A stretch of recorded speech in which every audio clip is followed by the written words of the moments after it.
جب ایک ماں نے اپنے بچے کو بلانے کے لیے کہا کہ لو بیٹا چیز کھجور دیتی ہوں، تو حضور نے فرمایا تیرے پاس کھجور ہے؟ عرض کی حضور ہے۔ فرمایا اگر تو کھجور نہ رکھتی تو نے جھوٹ بولا تھا۔ یعنی جو دین آپ کو چھوٹے بچے سے بھی سچ بولنے کا درس دیتا ہے، چھوٹے بچے سے بھی، ایک چھوٹے بچے کے ساتھ بھی آپ کلام کریں تو سچی بات کریں، تاکہ وہ بچہ عدم اعتماد کا شکار نہ ہو، وہ آپ کے بارے میں یہ گمان کرے کہ یہاں سے مجھے جو بات ملے گی بالکل خیر کی ملے گی۔ بات چونکہ زیادہ کرنی نہیں، عصر کا وقت بھی قریب ہے، اور چونکہ بہت سارے بزرگ یہاں بیٹھے ہیں، اتنی دیر مشائخ کو بٹھانا بہتر نہیں ہوتا۔ حضرت معروف کرخی رحمۃ اللہ علیہ کی خانقاہ میں بغداد کے سب لوگ جمع ہو کے حاضر ہوئے۔ عرض کی حضور بارش نہیں ہو رہی، مہینوں بیت گئے، جانور بھی بھوکے ہیں، پیاسے ہیں، فصلیں بھی ہماری پریشانی کا شکار ہیں، آپ مہربانی فرمائیں، دعا کر دیں۔ تو حضرت معروف کرخی رحمۃ اللہ علیہ فرمانے لگے یہ میری خانقاہ کے سامنے نا ایک دکاندار ہے، ہم اپنی زبان میں کریانے والا کہتے ہیں، یہ دکاندار ہے، گھی بیچتا ہے، گڑ بیچتا ہے، اس سے دعا کراؤ بارش ہو جائے گی۔ یہ نا دکاندار سے، اللہ اکبر۔ تو اب سارے اس کو جانتے تھے، وہ ان کے علاقے کا تھا، کہ حضرت جی اس سے دعا کرائیں۔ فرمایا تمہیں کہا ہے نا کراؤ بارش ہو جائے گی۔ لوگ جمع ہو کے چلے گئے، اس سے جا کے کہا میاں دعا کر دو بارش کے لیے۔ تو وہ کہنے لگا مجھے کہاں دعا آتی ہے، لیکن چلیں قراء سے معذرت کے ساتھ، لفظ تاثیر سے بنتے ہیں تلفظ سے نہیں، اہل دل آج بھی ہیں اہل زبان سے آگے۔ کہا جناب دعا کر دیں۔ کہا مجھے کہاں دعا آتی ہے، حضرت سے کراؤ۔ کہنے لگے انہوں نے بھیجا ہے۔ کہا شیخ نے بھیجا ہے تو کر دیتے ہیں۔ ہاتھ اٹھائے، سادہ آدمی، سادے جملے۔ کہنے لگا اللہ تیرے بندے آئے ہیں اور تیرے بندے نے بھیجے، بارش کے متلاشی ہیں، تو کریم ہے، کرم فرما دے۔ لوگ کہتے ہیں کوئی آثار نہیں تھے، پر اس کی دعا مکمل نہیں ہوئی کہ کالی گھٹائیں چھا گئیں اور بارش اس طرح جم کے برسی کے جل تھل ہو گیا۔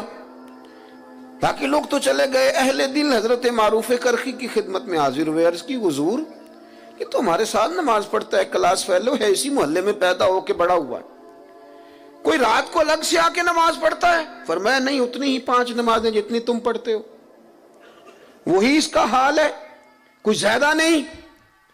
اللہ اکبر۔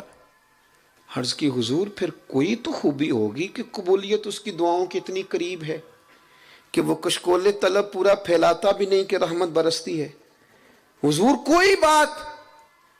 تو حضرت معروف کرخی کی بوڑھی آنکھیں چمکدار ہوئیں، چند آنسو قطرے بن کے ٹپکے، فرمانے لگے 35 سال ہو گئے میرے سامنے دکان کرتے، غریب کا غریب رہ گیا، لیکن اس نے گاہکوں کے ساتھ سچ بولا ہے، اس نے سودا پورا تولا ہے، اس نے اللہ کے بندوں کو لوٹا نہیں۔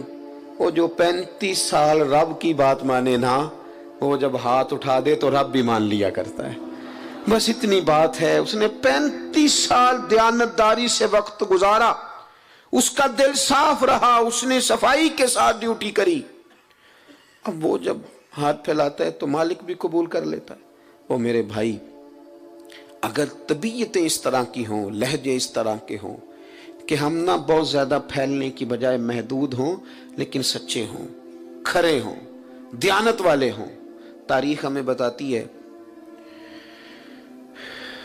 کہ حضرت اسماء بنت ابی بکر صدیق رضی اللہ تعالی عنہ جب چلے گئے نا محبوب کریم علیہ السلام سیدنا صدیق اکبر کو لے کر غار ثور میں، تو ابو جہل کچھ لوگوں کو لے کے ان کے دروازے آیا، شور کیا اس نے۔ جناب اسماء فرماتی ہیں میرا گھر وہ تھا کہ کبھی کسی نے نظر اٹھا کے نہیں دیکھا تھا، میں سردار کی بیٹی تھی، طاقت نہیں تھی کسی کی۔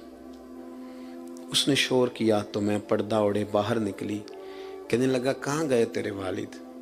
جوانوں غور کرنا، کوئی فائدہ نہیں ہوتا پھر بھی ہم غلط بات کرتے ہیں، کچھ بھی نہیں ہوتا پھر بھی جھوٹ بولتے ہیں، کچھ دنیاوی نفع بھی نہیں، صرف اس مجلس میں تھوڑا ذائقہ پیدا کرنے کے لیے دروغ گوئی۔ پاس سمیٹنے لگا ہوں، سیدہ فرماتی ہیں کہ اس نے کہا کدھر گئے ہیں؟ فرماتی ہیں میرے سامنے 2 راستے تھے، ایک تو یہ تھا کہ میں سچ بولوں اور کہوں غار ثور میں ہے، پر یہ تو وفا کے خلاف ہے، یہ تو پہنچ جائیں گے، حضور کو تکلیف دیں گے۔ اور ایک یہ کہ میں جھوٹ بولوں کہ مجھے پتہ نہیں، اور یہ حضور کی شریعت کے خلاف ہے۔ آپ فرماتی ہیں میرے لیے مشکل آ گئی، کس طرح جھوٹ بولوں؟ صدیق کی بیٹی ہوں اور صدیق اکبر کی نور نظر ہوں، کیسے؟ اور سچ بتاؤں تو کیسے؟ میں سوچ رہی تھی تو اس نے شور کیا، کہا بتاؤ کہاں ہے؟ سنو ملت کے جوانوں، ایک خاتون فرماتی ہے میں نے ساری ہمتیں جمع کر کے کہا اللہ میری مدد کرنا۔ اس نے جب تیسری بار پوچھا کہاں گئے تو میں نے کہا سن پھر، مجھے پتہ ہے وہ دونوں کہاں ہیں، پر میں بتاؤں گی نہیں، میں سچ بولوں گی۔ خبر ہے مجھے وہ کچا رنگ ہے للاری والا، جیڑا چڑھدا تے لیندا رہندا، اے عشق تیرے دا رنگ محمد چڑھ جائے پھر نہیں لیندا۔ کہا نہیں بتاؤں گی، پتہ ہے۔ اتنے بڑے مجمع میں اتنے بڑے سردار کو اس طرح کے جملے، اس نے ایک تھپڑ مار دیا۔ کتنی کبھی کسی نے آنکھ اٹھا کے نہیں دیکھا تھا، میں گری تو کان پھٹ گیا، خون نکلا۔ لوگوں نے اسے پکڑا، یار تو سردار ہو کہ بچی کی طرف دیکھتا ہے، شرم کر۔ لوگ لے گئے۔ فرماتی ہیں اسی طرح میں نے کان لپیٹے۔ آج جو حاجی غار سور پہ جاتے ہیں وہ بعد میں آ کے میری طرح ڈینگے مارتے ہیں کہ ہم ہو آئے، ہم چلے گئے تھے، حالانکہ راستہ بن گیا، راستے میں کئی جگہ بیٹھنے کا بندوبست ہے، لیکن اس وقت جانا اور رات کو جانا اور اتنی مشکل سے جانا۔ فرماتی ہیں میں کھانا پکا کے اسی طرح لے گئی، اور میرا وجود، میرا کان زخمی تھا۔ جب میرا چہرہ پردے میں لپٹا ہوا دیکھا تو میرے والد پریشان ہوئے، بیٹے کیا ہے؟ میں نے کہا کچھ نہیں، کھانا کھائیے۔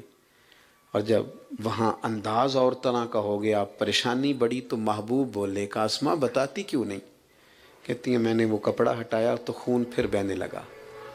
عرض کی یا رسول اللہ، معاملہ یہ تھا کہ سچ بھی بولنا تھا، وفا بھی بچانی تھی۔ حضور میں نے دونوں چیزیں بچائیں، تھوڑی تکلیف آئی پر دونوں چیزیں بچ گئیں۔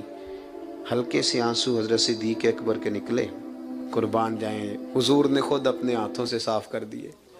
ایک واری میری آنکھیاں چوں انہاں نے اتھرو پونجے سن، ہن تے چسکا پہ گیا رونے دا، تے ہر ویلے آہو زاری دا۔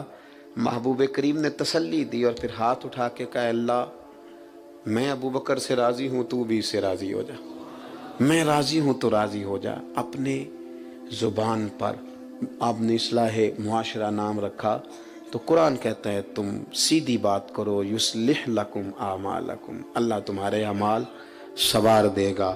اللہ تعالیٰ اہتمام کرنے والوں کو، آنے والوں کو برکات عطا فرمائے۔